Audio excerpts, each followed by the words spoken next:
আপনি আমাকে যাই মনে করেন, বাজে কথা বা যাই কিছু বলে মনে করেন, তারপর আমি বারবার আপনাদের সামনে আসবো, হাত পাতবো, এই অসহায়দের মানুষের জন্য টাকা চাইবো, সাহায্য চাইবো, কাপড় চোপড়।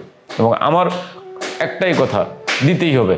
যেহেতু আপনি সামর্থ্যবান, যেহেতু আপনি ভালো অবস্থাতে আছেন, পেট ভরে আপনার ফ্যামিলি সহ পরিবার সহ চলতে পারতেছেন, আপনার আয় রোজগার ভালো, সেহেতু আপনি দান করবেন। দান করবেন রাস্তায় পড়ে থাকা অজ্ঞাত মানুষদের জন্য, যাদের আমরা ছাড়া কেউ নাই। এই মানুষটার অবস্থা যে আপনার আমাদের হবে না, তার কোনো নিশ্চয়তা আছে?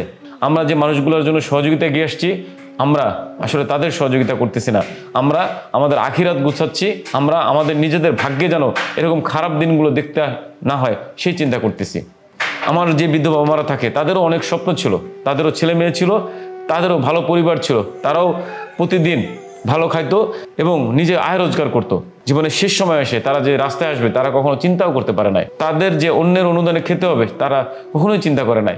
সেই জায়গাটা তো সকলকে বলতে চাই, চাইল্ড নুল ইসলাম আপনাদের দান অনুদানে চলমান একটি প্রতিষ্ঠান।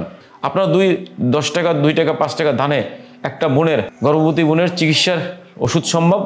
আপনার 10-5 টাকা অনুদানে একজন মানসিক ভারসাম্যহীন শিশুর যত্ন সম্ভব। আপনার দানে বৃদ্ধ বাবা মাদের পরিচর্যা সম্ভব।